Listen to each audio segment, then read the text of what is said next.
আসসালামু আলাইকুম এভরিওয়ান, কি অবস্থা তোমাদের? আশা করি সবাই অনেক বেশি ভালো আছো। তো তোমরা যারা চট্টগ্রাম বিশ্ববিদ্যালয়ে ভর্তি পরীক্ষা দিবা, তো তোমরা জানো আগামী 1 তারিখ তোমাদের চট্টগ্রাম বিশ্ববিদ্যালয়ে ভর্তি পরীক্ষা অনুষ্ঠিত হয়ে যাবে কমিউনিটির। তো মাঝখানে আর একদিন সময় আছে। তো এই সময় তোমাদের মনে নানা প্রশ্ন জাগতেছে যে শেষ একদিন আমি কিভাবে পড়বো এবং কোন বিষয়গুলো আমার রিভিশন দেওয়া অবশ্যই জরুরি দরকার। এবং আরেকটা প্রশ্ন তোমাদের মনে ঘুরপাক খাচ্ছে, যেটা হচ্ছে যে চান্স পেতে আসলে কতটা দাগানোর দরকার, ঠিক আছে? তো কতটা এমসিকিউ তুমি দাগাইলে সেফ জোনে থাকবা এবং এই বছর কাটমার্ক কত হতে পারে, এই বছর কাটমার্ক কত হতে পারে, এই বিষয় নিয়ে তোমরা একটু টেনশন কাজ করছো, তাই না? তো আশা করি এই ভিডিও তোমাদের একটা পরিপূর্ণ ধারণা দেওয়ার চেষ্টা করবো। তো তোমরা বুঝবা যে আসলে পরীক্ষার হলে তুমি কতটা তোমার দাগালে তোমার আসলে সেফ জোন এবং কাটমার্কটা কেমন হতে পারে এটা তোমাদের জানাই দেবো এবং কত পজিশনে চান্স পাওয়ার সম্ভাবনা থাকে এটাও তোমাদের এই ভিডিওতে বলবো। এছাড়া তোমরা যারা ছবিতে পরীক্ষা দিবা তাদের জন্য কিন্তু আমাদের 3টা ফ্রি মডেল টেস্ট নেওয়া হচ্ছে এবং অলরেডি 2টা মডেল টেস্ট কিন্তু হয়ে গেছে। তো আমাদের টেলিগ্রাম গ্রুপে যারা এখনো যুক্ত হও নাই, লিঙ্ক দেওয়া আছে ডেসক্রিপশন বক্সে, কমেন্ট বক্সে, ওখান থেকে দ্রুত যুক্ত হয়ে 3টা ফ্রি মডেল টেস্ট তোমরা দিয়ে নিজের প্রিপারেশন যাচাই করতে। এটা ফ্রি, এটাতে কোনো টাকা লাগবে না, ঠিক আছে? ফ্রিতে দিতে পারবা।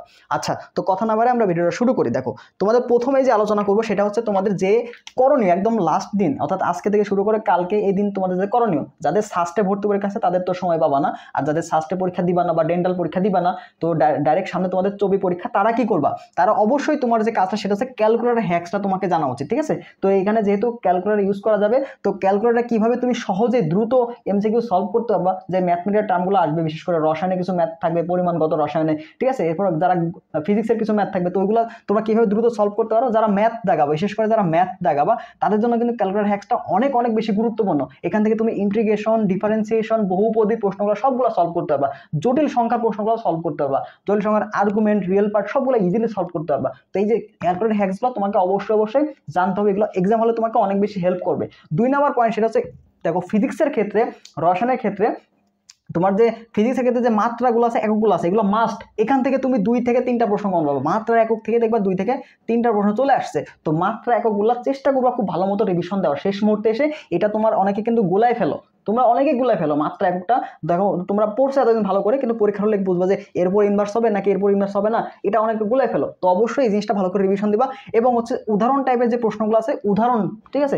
যেমন আমরা যদি রসায়নের ক্ষেত্রে বলি জারক বিজারকের উদাহরণ কোনটা, প্রাইমারি স্ট্যান্ড পদার্থ কোনটা, সেকেন্ডারি স্ট্যান্ড পদার্থ কোনটা, তারপর জীববিজ্ঞানের ক্ষেত্রে যে উদাহরণ টাইপের প্রশ্নগুলো, এছাড়া বৈশিষ্ট্য টাইপের যে প্রশ্নগুলো আছে, বৈশিষ্ট্য, জীববিজ্ঞানের ক্ষেত্রে কি বৈশিষ্ট্য টাইপের প্রশ্নগুলো, এগুলো একটু ভালো করে সলভ করার চেষ্টা করো শেষ কয়দিন। অর্থাৎ যেগুলো আমরা কি ভুলে যাই, যেগুলো আমাদের মনে থাকে না, যেগুলো কনফিউজ লেগে যায়, সেই জিনিসগুলো তোমরা এই মুহূর্তে দেখবা। এবং কোনগুলো দেখবা যেগুলো সবচেয়ে বেশি ইম্পর্টেন্ট, কিন্তু মনে করো লেস ইম্পর্টেন্ট যেগুলো আছে এগুলো আমাদের দেখা উচিত না এই একদিন। অন্তত পক্ষে যেগুলো আমাদের কম ইম্পর্টেন্ট এগুলো আমি দেখবোই না, জাস্ট আমাদের যে ইম্পর্টেন্ট টপিকগুলো, মোস্ট ইম্পর্টেন্ট যেগুলো, এই টপিকগুলো বারবার রিভিশন দেওয়ার চেষ্টা করবো। কারণ পরীক্ষায় আসলে এখান থেকে আসবে, তোমার যে লেস ইম্পর্টেন্ট ওখান থেকে কিন্তু কোনো প্রশ্ন আসবে না। তো যেখান থেকে প্রশ্ন আসবে আমি সেই কয়দিন এগুলোই পড়বো। লাস্ট কয়দিন, লাস্ট একদিন, তো মাত্র একদিন, তাই না? একদিন সময়টা আমাকে অবশ্যই অবশ্যই ইম্পর্টেন্ট টপিকের উপরে সময় ব্যয় করতে হবে। আমার যে অপ্রয়োজনীয় জিনিসে আমি সময় ব্যয় করবো না, ঠিক আছে? আচ্ছা, তো আর আমাদের ক্ষেত্রে তোমরা দেখবা যে আমাদের চ্যানেলে, অর্থাৎ আমি এই ডিসক্রিপশন দিয়ে দিব, তোমাদের জন্য কিন্তু প্রয়োজনীয় সকল ক্লাস নেওয়া হয়ে গেছে। ফিজিক্সের ক্ষেত্রে দেখবা যে 1 শট ক্লাস আমরা নিয়েছি, ফিজিক্স প্রথম পত্র, দ্বিতীয় পত্র, অ্যাটলিস্ট ক্লাসগুলো করে যাও, ওখান থেকে ম্যাক্সিমাম প্রশ্ন তুমি কম পাবা। এছাড়া রসায়নের জৈব রসায়ন, পরিমাণগত রসায়ন, 2টা অধ্যায় এবং রসায়নের সাজেশনটাও কিন্তু অলরেডি দিয়ে দিছি। তো টোটাল লিঙ্কটা আমি তোমাদের ডিসক্রিপশন বক্সে দিয়ে দিব, সেখান থেকে তোমরা দেখে নিবা, ঠিক আছে? আচ্ছা, ওই ক্লাসগুলো করলে তোমরা কিন্তু ছবিতে অনেক মার্ক কমন পেয়ে যাবে ইনশাল্লাহ, ঠিক আছে? ওটা ডিসক্রিপশন দিয়ে দেবো। আর আমাদের টেলিগ্রাম গ্রুপে যারা যুক্ত হবে ওখানে তো দেওয়া আছে, তো ওখানে এক্সামগুলো দিতে পারো, সবগুলাই তুমি পাবা, ঠিক আছে? আচ্ছা, আর মডেল টেস্টগুলো তোমাকে দিতে হবে, শেষ মুহূর্তে এসে এক্সামটা দাও, ঠিক আছে? এক্সামটা দিয়ে তুমি কি করবা, টাইম ম্যানেজমেন্টের সম্পর্কে তুমি ধারণা পাবো, যে তুমি আসলে মেইন পরীক্ষাতে কতগুলা প্রশ্ন কিভাবে দাগাতে চাচ্ছ, একটা ফিজিক্স প্রশ্নের জন্য তুমি কত সময় নিচ্ছ, বা বায়োলজির জন্য কত সময় ধরে দাগাবা, এই জিনিসগুলো তোমাকে আগে থেকে পরীক্ষা দিতে হবে। তো পরীক্ষা দিয়ে তুমি কি করবা, টাইম ম্যানেজমেন্টটা শিখে নাও, ঠিক আছে? তো এই টাইম ম্যানেজমেন্টটা তোমাকে পরীক্ষার হলে অনেক বেশি হেল্প করবে। তুমি যদি না জানো যে আমাদের 100টা প্রশ্ন আমার 60 মিনিটের মধ্যে দাগাইতে হবে, তো আমি অল্প সময়ের মধ্যে কিভাবে বেশি প্রশ্ন দাগাবো, এটা যদি আমি আগে থেকে প্র্যাকটিস না করে যাই, তো পরীক্ষা হলে গিয়ে আমি কি করবো, নার্ভাস হয়ে যাবো, আমার সময় চলে যাবে, কিন্তু আমি পর্যাপ্ত সংখ্যক এমসিকিউ দাগাতে পারবো না, যার ফলে আমার কিন্তু চান্স মিস হয়ে যাবে। তো অবশ্যই কিন্তু ছবিতে চান্স পেতে তোমার কিন্তু পর্যাপ্ত পরিমাণ এমসিকিউ দাগাতে হবে, আমরা এটা নিয়ে আলোচনা করবো। তো অবশ্যই পরীক্ষা হলে কি করো, মাথাটা ঠান্ডা রাখতে হবে, ঠিক আছে? আচ্ছা, এবার আসি আমরা, তোমাদের হয়তো এটা জানতে চাচ্ছ যে কয়টা দাগানো শিওর। তো দেখো, এই মুহূর্তে এসে চান্স পেতে কত দাগানো শিওর, দেখো গত বছর যদি আমরা কাটমার্ক ধরি, গত বছর যে 23-24-এ, তো 23-24-এ যে কাটমার্ক ছিল সেটা হচ্ছে 69.25, ঠিক আছে? এটা কিন্তু 100-তে, এটা হচ্ছে 100-তে। আর আমি যদি 120-এ ধরি তাহলে কত, এর সাথে 20 যোগ করে দাও, তাহলে 20 যোগ করলে কত পাচ্ছ তুমি?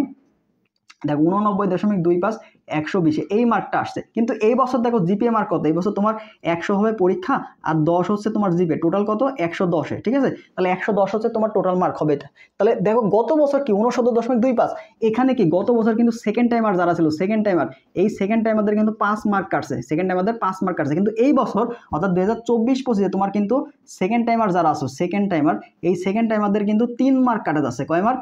3 মার্ক কাটা যাচ্ছে। তার মানে বুঝতেছো এখানে যারা 5 মার্ক কাটায় পিছিয়ে ছিল এবছর কিন্তু তারা অনেকটা 2 মার্ক আগে আসবে। তার মানে এই কাট মার্কে কিন্তু এটা প্রভাব ফেলবে।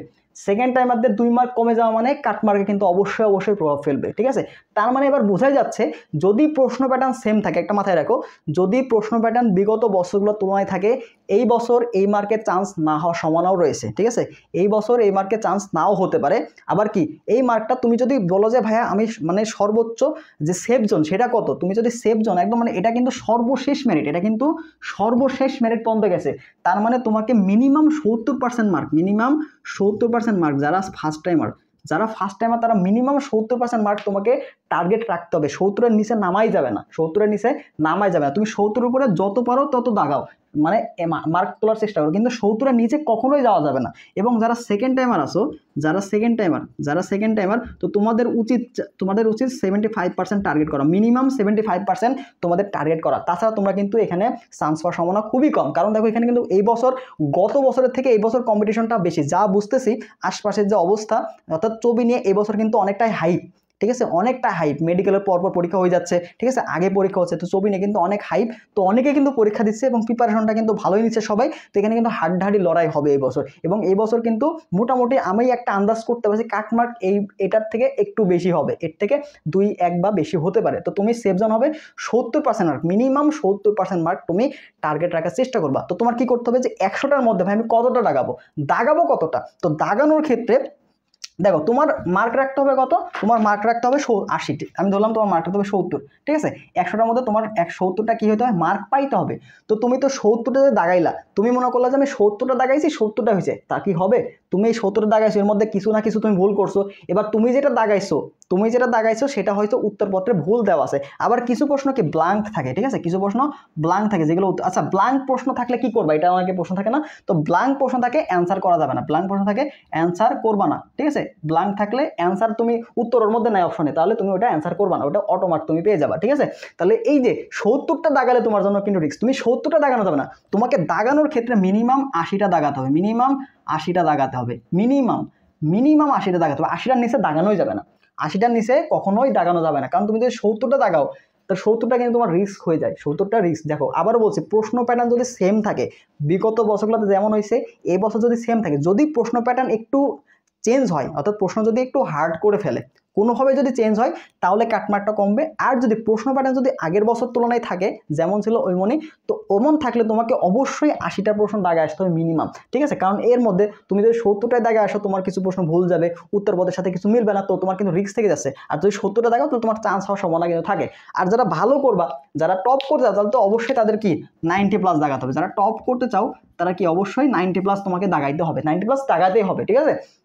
তুমি যদি কিছু প্রশ্ন যদি আন্দাজে দাগাও, 10টা প্রশ্ন তুমি দাগাইছো, তাই না, তো 10টার মধ্যে তুমি যদি একটু বুঝে শুনে দাগাও, একটু যদি চিন্তা ভাবনা করে দাগাও, দেখবে যে 10টার মধ্যে 3-4টা কিন্তু হয়ে যায়, 10টার মধ্যে 3-4টা আন্দাজে দাগাইলে হয়ে যায়। মানে তুমি যদি 70 প্রশ্ন দাগাতে পারো, 70টা যদি তোমার সঠিক হওয়ার যদি হেডম থাকে, তো তুমি কিন্তু বাকি যে 30টা প্রশ্ন, ওর মধ্যে 7-8টা প্রশ্ন তুমি কারেক্ট করে ফেলতে পারবা। কিভাবে? একটু চিন্তা ভাবনা করলা, দেখবে যে অপশনের সাথে কিছু প্রশ্ন একদম অসামঞ্জস্য, প্রশ্নের সাথে একটা অপশন উত্তর হবেই না, 2টা অপশন তুমি এভাবে বাদ দিলা, বাকি থাকে কথা 2টা 50-50, ওই যে 50-50 যেগুলো আছে ওগুলো তুমি দাগে আসবা, দেখবা যে প্রশ্ন হয়ে গেছে, 10টার মধ্যে 5টা কিন্তু হয়ে যাবে। তো এইভাবে তোমাকে এলিমিনেশন করা শিখতে হবে, অপশন বাদ দেওয়া শিখতে হবে, ঠিক আছে। যে আমার অপশন কোনটা একবারেই হবে না, আবার কোনটা হতে পারে, দেখবে যে 2টা অপশনের মধ্যে কনফিউশন থাকবে, দেখবে যে 2টা অপশন মিলতেছে না কোনোভাবে, মানে ওটার সাথে সামঞ্জস্যপূর্ণ না উত্তরের সাথে, তাহলে 2টা অপশন আগেই বাদ। তাহলে ওই যে 2টার মধ্যে কারেকশন, ওই 2টার মধ্যে একটু চিন্তা ভাবনা করবা, দেখবে যে সঠিক উত্তর পেয়ে যাবা। তাহলে যেগুলো কনফিউজিং, যেগুলো তোমরা পারবা না, ওগুলো একটু সময় নিবা, আর চেষ্টা করবা যে যেগুলো তুমি পারবা ওই প্রশ্নটা যত দ্রুত সম্ভব দাগায় ফেলার, ঠিক আছে। তুমি যদি দেখো যে তোমার 60% প্রশ্ন তোমার কমন আসছে কত, কমন আসছে 60%, বাট 60%-এ তোমার চান্স হচ্ছে না, তুমি দেখছো প্রশ্ন আগের মতোই, প্রশ্ন সহজ আসছে, কিন্তু প্রশ্ন তুমি 60%-এ বেশি পাবা না। তো তুমি কি করবা, সহজ প্রশ্নগুলো খুব দ্রুত দাগায় নেবা, এবং বাকি তুমি 20 মিনিট হাতে রাখবা, 20 মিনিট অবশ্যই হাতে রাখবা। এই 20 মিনিট তুমি যেগুলো পারতেছো না যে 40টা প্রশ্ন আসে না, ওই 40টা একটু ভাবার চেষ্টা করবো, দেখবা যে কিছু প্রশ্ন আছে যেগুলো তুমি চিন্তা ভাবনা করলে একটু সময় দিলে পারবা, ঠিক আছে। তো ওই বাকি 20 মিনিট তুমি দেখবা, তাহলে তুমি যতগুলা কম মনে করো 70% বা 60% প্রশ্ন যতগুলো পারতেছো যত দ্রুত সম্ভব আর যেগুলো পারতেছো সহজ প্রশ্ন দাগায় ফেলবা, ঠিক আছে। দাগায় ফেলে তুমি সময় হাতে রাখবা, সময় যদি ছবিতে হাতে না রাখো তাহলে কিন্তু প্রবলেম হয়ে যাবে। আমার ক্ষেত্রে আমার দেখো আমি যখন পরীক্ষা দিয়েছিলাম তো আমার ক্ষেত্রে কি ফিজিক্স কেমিস্ট্রি বায়োলজি মোটামুটি কমন পড়ছিল। আমার সমস্যা ছিল ম্যাথ, আমার বায়োলজিতে বাংলাতে এবং ইংলিশে আমার প্রবলেম ছিল। তো আমি কি করছিলাম, আমি বাকি যে সাবজেক্টগুলো আছে ফিজিক্স আমি ম্যাথ দাগাই নাই, কেমিস্ট্রি বায়োলজি এই তিনটা আমি আগে দাগাই ফেলছি, ঠিক আছে, অল্প সময়ের মধ্যে দাগাই ফেলছি। এবং আমি বাংলা ইংলিশের জন্য 20 মিনিট সময় রাখছিলাম, বাংলায় 20 মিনিট সময় লাগছে, তাহলে 40 মিনিট আমি ওগুলো কিন্তু সব দাগাইছি।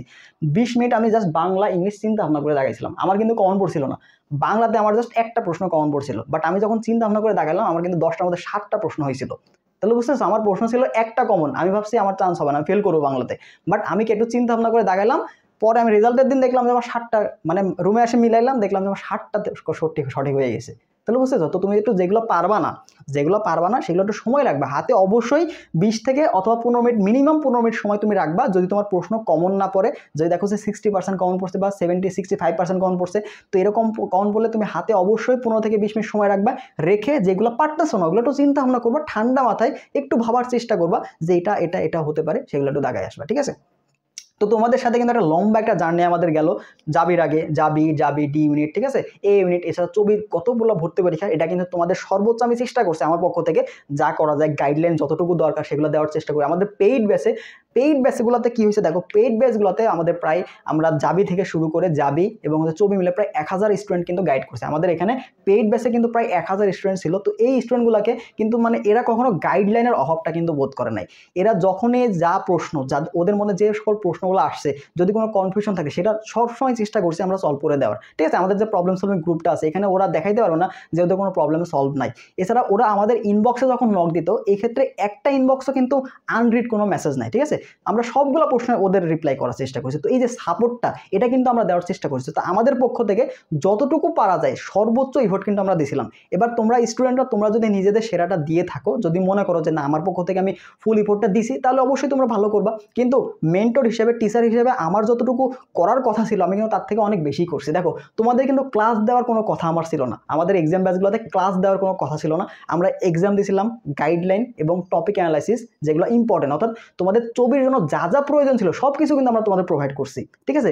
আমাদের কিছু প্রবলেম ছিল, সেটা হচ্ছে এক্সামে হয়তো 2-1টা প্রশ্ন ভুল থাকতো, এটা হচ্ছে আমাদের টেকনিক্যাল ইরোর, ঠিক আছে। ওয়েবসাইটে আসলে তুমি চাইলেও কিন্তু 100টা প্রশ্ন নির্ভুলভাবে পাওয়া যায় না, ঠিক আছে। আমাদের ব্যাখ্যাগুলোতে কিন্তু সঠিকটা দিয়ে দিতাম, কিন্তু প্রশ্ন 2-3টা প্রশ্ন একটু সমস্যা থাকতো, যেগুলো আমরা পরে সলভ করি। এই প্রবলেম ছাড়া আমাদের এই যে তোমাদের সার্ভিসে আমরা কিন্তু কখনো কোনো ত্রুটি রাখি নাই, সর্বোচ্চ ডেডিকেশন কিন্তু আমরা দেখানোর চেষ্টা করছি। তো মাঝখানে কিন্তু আমাদের ক্লাস, আমাদের মানে সব কিছু বাদ দিয়ে কিন্তু এইদিকে তোমাদের নিয়ে পড়েছিলাম, ঠিক আছে। তো এই মুহূর্তে তোমরা যদি আসলে নিজেরা যদি ইফোর্ট না দিয়ে থাকো, চান্স যদি না পাও, সেটা সম্পূর্ণ তোমার ব্যর্থতা। কিন্তু আমাদের এখান থেকে, আমাদের তরফ থেকে কিন্তু আমরা সর্বোচ্চ ইফোর্ট দিচ্ছি। দেখো তোমরা দেখো ফিজিক্সের শর্টের বাইরে সবগুলো অধ্যায়ের কিন্তু আমরা ক্লাস দিয়ে রাখছি। এছাড়া ম্যাথের 1 শট দিলাম, অনেক প্যারার মধ্যে থেকে কিন্তু এই ক্লাসগুলো আমরা সময় বের করার চেষ্টা করেছি। ফিজিক্সের 1 শট ক্লাসগুলো দেয়, যেগুলো ফিজিক্সের ক্লাস দিছি শাসন ক্লাস, এগুলো থেকে ম্যাক্সিমাম প্রশ্ন তুমি কমন পাবা। এবং দেখো জৈব রসায়ন ক্লাস দিলাম, আজকে পরিমাণগত রসায়নের কিন্তু ক্লাস দেওয়া হয়েছে। তো এই যে ক্লাসগুলো কিন্তু দেওয়ার কোনো কথা ছিল না, জাস্ট আমরা কিন্তু তোমাদের জন্য সময় বের করে কিন্তু দেওয়ার চেষ্টা করছি। তো আমাদের তরফ থেকে কিন্তু আমরা ফুল ইফোর্টটা দেওয়ার চেষ্টা করছি যেন তোমাদের চান্সটা হয়, তোমরা যেন ঈদের আগে নিজেকে পাবলিকান হিসেবে দাবি করতে পারো, বা নিজের পরিচয় যেন হয়। বাট তোমরা যদি ইফোর্ট না দিয়ে থাকো তাহলে আলটিমেটলি কিছুই হবে না, ঠিক আছে। দিন শেষে একজন টিচারের থেকে স্টুডেন্টের যে ইফোর্টটা সেটা বেশি হইতে হবে। আমি যদি 70% দিই, তোমাকে দিতে হবে 100%, বাট আমি 100% দিলাম, তুমি দিচ্ছ 20%, তাহলে আলটিমেটলি কিছুই হবে না, ঠিক আছে। এছাড়া তোমরা চবির পরে যারা কৃষি গুচ্ছে প্রিপারেশন, এছাড়া রাবি গুচ্ছে পরীক্ষা দিবা, তো তোমাদের টোটাল দায়িত্ব থাকবে আমাদের উপরে, একদম ফুল ইফোর্ট আমাদের তরফ থেকে যা ডেডিকেশন, যা ইফোর্ট লাগে সব কিছু তোমাদের দেবো। এই যে দেখো যা লাগবে সব কিছু একসাথে, কৃষির জন্য তোমার যা লাগবে, এক্সাম নিব, প্রয়োজনীয় ক্লাস থাকবে এবং শেষের দিকে রিভিশন ক্লাসও দিব। রাবিগুলা গুচ্ছ এক্সাম ব্যাচের জন্য যা লাগবে, এক্সাম ব্যাচের জন্য তোমাদের পিডিএফ লাগুক, এক্সাম লাগুক, যা যা সোর্স লাগুক, টপিক অ্যানালাইসিস, কোন টপিক থেকে বেশি প্রশ্ন আসে, কি পড়তে হবে না পড়তে হবে, সকল গাইডলাইন তোমরা এই ব্যাচগুলোতে পেয়ে যাবা। যেমনভাবে আমরা চবি যাবি ডিতে দিছি, অর্থাৎ আমাদের তরফ থেকে সর্বোচ্চ ইফোর্ট তুমি পাবা, বাকিটা তোমার হাতে। তুমি যদি নিজে প্রিপারেশন নিতে পারো ভালো করে, তোমাকে অবশ্যই শেষ মুহূর্ত পর্যন্ত একটা পাবলিকান আমরা করায়ে ছাড়বো, এটা আমাদের কিন্তু প্রমিস। বাট তোমাকে ইফোর্ট দিতে হবে, ঠিক আছে? তো যারা চবির জন্য ফুল ইফোর্ট দিছিলা, যারা পড়াশোনা করছো, ইনশাল্লাহ তোমাদের অবশ্যই পরীক্ষা ভালো হবে। যারা আগামীকালকে সাস্টে পরীক্ষা দিবা তাদের জন্য শুভকামনা রইল। তো অবশ্যই মাথা ঠান্ডা রাখবা, সাস্টে এবছর কিন্তু টোটালি আগের মতো প্রশ্ন করবে না, এবার ভার্সিটি প্রশ্ন করবে, তো সহজ প্রশ্নই থাকবে। তো মাথা ঠান্ডা রাখবা, সূত্রগুলো ভালো করে মনে করার চেষ্টা করবা, ঠিক আছে? কোন কোথায় কি ফর্মুলা ইউজ করতে হবে এই জিনিসটা একটু মাথায় রাখার চেষ্টা করবা, ঠিক আছে? আর চবির জন্য যারা চবিতেই পরীক্ষা দিবা, এগুলো দিবা না, তো কালকের দিনটা তোমরা ফুল ইফোর্ট দেওয়ার চেষ্টা করো। যেগুলো গ্যাপ আছে, ইম্পর্টেন্ট টপিক বাদ আছে, সেগুলো দেখো। আমাদের যে ক্লাসগুলো নিচ্ছে ওগুলো স্লাইড আমি দিয়ে রাখছি ডিসক্রিপশন বক্সে, সেখান থেকে ওই স্লাইডগুলো দেখার চেষ্টা করো, ওই প্রশ্নগুলো একটু সলভ করার চেষ্টা করো। এছাড়া আমাদের টেলিগ্রাম গ্রুপে যুক্ত হও, ওখানে ফ্রি এক্সাম পাচ্ছ 3টা, ওই 3টা এক্সাম দাও, ইনশাল্লাহ তোমার কিন্তু চবির একটা গোছালো প্রিপারেশন হয়ে যাবে। হ্যাঁ, বাংলা ইংলিশের ক্ষেত্রে টেনশন করছো, বাংলা ইংলিশের ক্ষেত্রে জাস্ট ওই যে চবির প্রশ্ন ব্যাংকটা দেখো, প্রশ্ন ব্যাংকের যে ব্যাখ্যাগুলো দেওয়া আছে ওই ব্যাখ্যাগুলো দেখো, একটু বোঝার চেষ্টা করো বিষয়টা কি, তাহলেই কিন্তু তুমি অ্যান্সার করে আসতে পারো, 3টা 4টা অ্যান্সার করে আসতে পারবা, অর্থাৎ 5 মার্ক তোমার উঠে যাবে। আর যদি আগে তোমার পড়া থাকে ভালো মতো, তাহলে এখানে কিন্তু ভালো মার্ক তুলতে। একটু ভাববা, ওই যে বললাম যদি প্রশ্ন কমন না পড়ে তাহলে একটু সময় নিবা, যেগুলো পারবা ওগুলো দ্রুত শেষ করবা, 40 মিনিটের মধ্যে যেগুলো পারবা শেষ করে বাকি 20 মিনিট তুমি চেষ্টা করবা ওই যেগুলো পারতেছো না ওই প্রশ্নটা চিন্তা করার, ঠিক আছে? যখন চিন্তা করবা না তখন দেখবা যে তোমার মাথায় চলে আসছে যে এই প্রশ্নটা এভাবে হতে পারে। ওই যে অপশন এলিমিনেশন, অপশন বাদ দিবা, বাদ দেখবা যে 2-1টা হচ্ছে, 2টা অপশনের মধ্যে যে কোনো একটা 50-50 যেগুলো থাকবে সেগুলো দাগায় আসবা, ইনশাল্লাহ হয়ে যাবে, ঠিক আছে? তো শেষ মুহূর্তে এসে টেনশন করা যাবে না, মাথা ঠান্ডা রাখবা। এখন টেনশন করলে কিন্তু পরীক্ষা অনেক বেশি খারাপ হয়ে যাবে। টেনশন তোমার পরীক্ষা বা যে কোনো সফলতার ক্ষেত্রে তোমার কিন্তু বাধা হয়ে দাঁড়াবে, ঠিক আছে? তো টেনশন অবশ্যই হবে, আসলে টেনশন হয় স্বাভাবিক, তাই না? কিন্তু এটা কন্ট্রোল করতে হবে। এই মুহূর্তে টেনশন করা যাবে না, পরীক্ষার পরে দিয়ে আসি যা টেনশন করা সব কিছু করো, হতাশ হওয়ার যা হওয়ার হলেও পরীক্ষার আগে অ্যাটলিস্ট একটা দিন সময় আছে, আজকের রাতটা ফুল ইফোর্ট তোমাকে দিতে হবে। কালকে তুমি এভাবে সময় দিতে পারবে না, কালকে যাতায়াত ব্যবস্থা আছে যারা আশপাশে, হ্যাঁ এবার যেহেতু বিভাগীয় পরীক্ষা হচ্ছে, তো যদিও সময় লাগবে যাতায়াতে, তো কালকে সেভাবে পড়া হবে না। সকালে উঠে ঘুম থেকে উঠে একটা ভালো একটা পড়াশোনা, একটা রিভিশন দেবে, একটা না রিভিশন, ঠিক আছে? মাত্রা, একক, সূত্র, উদাহরণ টাইপের, বৈশিষ্ট্য টাইপের যে সকল প্রশ্নগুলো সবগুলো দেখে যাবা, এবং বইয়ের যে ইম্পর্টেন্ট যে লাইনগুলো আছে, বোল্ড করা লাইনগুলো, এগুলো একটু অবশ্যই ভালো করে দেখবা। অনুশীলনের প্রশ্নগুলো যেগুলো তুমি দাগায় রাখতো ইম্পর্টেন্ট, যারা ভালো ছাত্র তারা অবশ্যই জানে, যারা চান্স পাবে, দেখো আবার বলি, যারা চান্স পাবে তারা কিন্তু অলরেডি জানে যে এই প্রশ্নগুলো আসবে, এই পড়তে হবে, তো তারা ভালো করে পড়বা, ঠিক আছে? আচ্ছা, যা যদি কিছু জানার থাকে সেটা অবশ্যই কমেন্ট বক্সে জানাবা। আর রাফ করার ক্ষেত্রে তুমি কিন্তু পরীক্ষার হলে প্রশ্নে রাফ করতে পারো, প্রশ্নে রাফ করতে পারবা, সমস্যা নেই, প্রশ্নে লিখতে পারবা, ঠিক আছে? আচ্ছা, তো এই ছিল মতো ভিডিওটা। যদি আরও কিছু জানার থাকে তোমাদের যেটা আমি বলি নাই, সেটা অবশ্যই কমেন্ট বক্সে জানাবা, আমি সেখানে রিপ্লাই দিয়ে তোমাদের কনফিউশনটা ক্লিয়ার করে দেবো ইনশাল্লাহ। আর যারা আমাদের এই যে কৃষি অথবা রাবি প্লাস গুচ্ছ এক্সাম ব্যাচে ভর্তি হতে চাও, তারা আমাদের হোয়াটসঅ্যাপ নাম্বারে যোগাযোগ করো, তাহলে কিন্তু তোমাদের বিস্তারিত আমরা বলতে পারবো, ঠিক আছে? আচ্ছা, সবাই ভালো থাকো, দেখা হবে পরবর্তী রাবি এবং গুচ্ছের জন্য, কৃষির জন্য যে প্রিপারেশন তোমরা নিবা, তখন আমাদের ওই টাইপের গাইডলাইন নিয়ে, ঠিক আছে? তো ভালো থাকো সবাই, দেখা হবে ভালো পরবর্তী ভিডিওতে। ততদিন তোমরা সবাই ভালো করে পরীক্ষা দিবা চবির জন্য, ঠিক আছে? সবার জন্য দোয়া থাকবে, সবার জন্য শুভকামনা থাকবে। আল্লাহ হাফেজ।